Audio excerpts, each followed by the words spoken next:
And now we're going to go into 10 things that made Prison Break's first season so special. Michael Scofield and Lincoln Burrows took us on an amazing season of Prison Break, but nothing can beat this season. First season in particularly received shining reviews pretty much universally, and we're going to try and uncover why that is. From the main characters to the intricacies of the storylines, there's a lot to love, so let's take a look.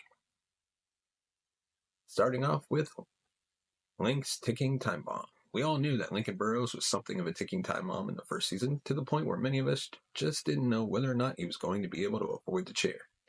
He was being sentenced for a murder that he didn't commit, and at times, there were a few points where it legitimately seemed like his number was up.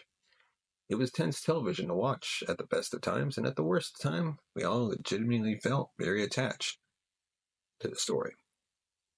Number 2, the intimidating Abruzzi. We always had that sneaking suspicion that John Abruzzi was a bad guy, and by suspicion we mean factual evidence. Still, it was hard not to root for the guy. He was despicable at times and really weird at others, but the role was acted to perfection, and that always helps to make something come to life. Abruzzi had family values, and while that ultimately didn't matter, as his need for revenge caused him to perish later on, we always wanted to see what he'd do next. Number 3, the riot.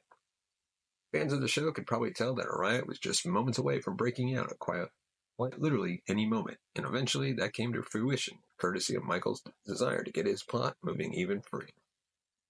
There was a lot to love about the storyline and a lot to hate, too, with most of the things to hate being in relation to T-Bag, who really did come into his own in this episode. Still, looking back, it was a vital part of the show's core storyline narrative. Next up, Michael's planning. From going into the prison with blueprints tattooed onto his body all the way through to the final escape itself, it's nearly impossible not to love the way this guy went about his business. He did an awful lot for his brother, and we'd imagine Link could never repay him for that, but instead of looking through all the other episodes and seasons in order to figure out how it ended up, we'd much rather just enjoy basking in the glory of what he was able to achieve in the first season itself. And of course, next up, the escape.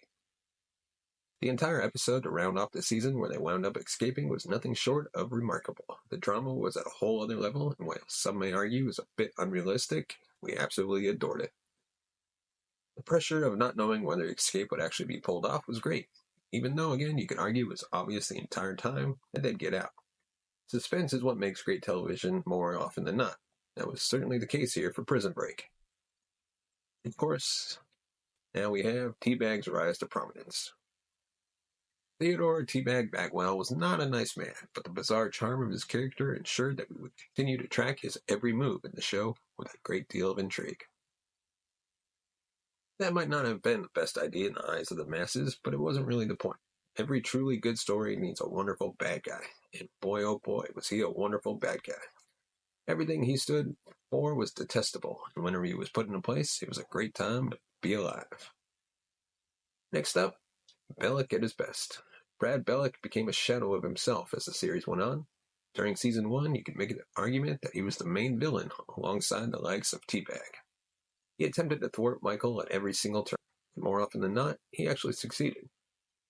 There were certainly times in which he looked like nothing more than a bumbling buffoon, but such is the nature and drama of TV. For a long time, the pinnacle of his powers came in the first set of episodes.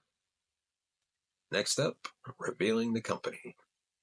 The company served as the thorn in the side of Michael and Lincoln throughout the course of the entire show, and that's putting a little bit lightly in our humble opinion. For the first season, we didn't actually know all too much about them or what it was they wanted to try and do, which was why it was interesting to see revelations being made piece by piece. The thought that some people believe this sort of thing actually exists is also quite scary, and the idea of it is even freakier. And next up, prison life. There are some harsh realities that people need to face when it comes to life behind bars, and getting the chance to experience that reality was fascinating. We aren't trying to suggest that there hadn't been any other form of prison television drama for us to enjoy over the years, but there was something about Prison Break that felt incredibly raw.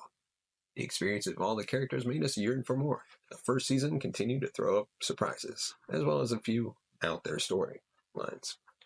And then we have Finally, Sarah and Michael. Michael went to the infirmary because he needed to be there, but then in his own words, it was because he wanted to be there. They've been through a series of trials and tribulations over the years, but the first season saw a really great relationship blossom between Sarah and Michael. We always knew it was going to be difficult for him upon realizing that Sarah was going to be in a lot of trouble for associating with him, but we allowed ourselves to get put through that emotional roller coaster.